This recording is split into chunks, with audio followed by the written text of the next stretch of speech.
So we're getting closer to running a simulation, but there's one more thing I want to do first. And first thing I'm going to do is turn off the sun. We don't need that right now.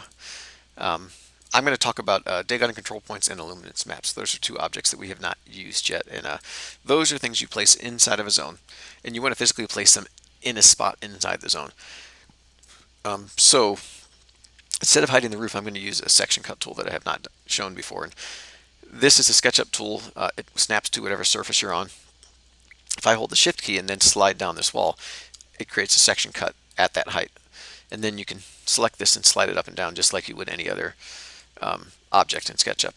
I drew it at the top level, so it cut through the entire model.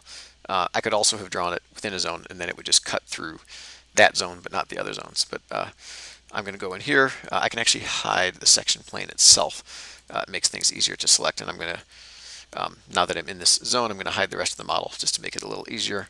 And I'm going to add these points here. It adds a pair of points. It puts, if you click on the ground, by default, it puts them 30 inches above the ground.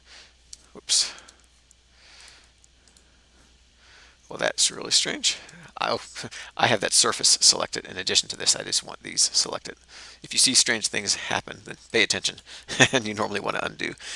Anyway, I'm going to go to my object information, and I'm going to turn off one of these. Energy Plus allows you to have two per zone. I just want one. And you notice this arrow. This arrow is used to determine if there's glare, and you want that pointed towards the window. So I could rotate the object physically using the rotation tool here, but I'm also going to just type in an angle here, and 90 degrees was right. I forgot if it was positive or negative. So now that points to the window. I don't really need to do anything else with that. You could set the defaults. Change the defaults if you wanted to. But basically, the idea of this is, one, you can use it just to determine glare.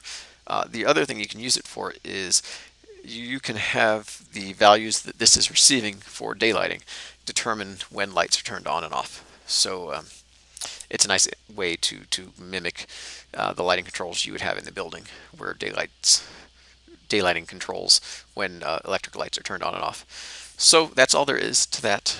And while we're in the zone, I'm going to add the illuminance map. Again, you click on a surface and it goes 30 inches off the ground, so those will be level with each other. The illuminance map creates a grid of data points similar to the data point you get from your daylighting control point. The difference being the data points here don't do anything other than just report back their own values, so you can't use them for anything else, and there is no direction to them, so you don't get glare. But what I'm going to do here is I can stretch this out to fit a larger portion of the room. You can grab a corner, you can grab an edge, and so to use the scale tool here, that's something we haven't used elsewhere. You can also use the move tool just to relocate it. You can move it left and right, or again, if you go to a better angle and you want to move it up or down, if you don't want 30 inches, you can do that, but I'm going to hit escape to cancel out of that. I can go to my object information window here, and you can also move it using this. It doesn't need a name, because although it can take one, but you can only have one per zone, so that's not something you're going to worry about too much. And you can change the data points, so I can go down to 5 data points instead of 10, or you can actually go up to a total of 2,500. So you can go 50 by 50 if you want. So I can go to 25. And I don't know why I lost my 10 I had over here. But I'm going to go back to 10 to 10. More data points are nice, but it also makes a much larger resulting file. So now that I've done those, I'm actually going to select both of those here. And I'm going to go into this zone here, and I'm going to go to Edit, Paste. Now it's going to paste them on the ground, but that's not a big problem. I'm just going to go up 30 inches to how I want it to be. And I'm going to go back and set my rotation on this to 90 degrees again. The position of this may not be perfect for how I want, but for our test here, it's fine. Okay, so there we go. We have that set. I can go back and view my section cut. Well, actually, so section cut and section plane each have their own switch, and I'm going to actually just delete the whole section cut because we can always draw it back in. So now when I look in here, we can see what I'm going to do here, and I can look at these illuminance maps later on after we've run a simulation.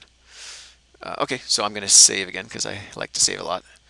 In this case, I'm going to save as a new name. I've been saving different copies as I go along, so I can always back up to what I had before. And then next we are ready to run the simulation, which we'll do in another video.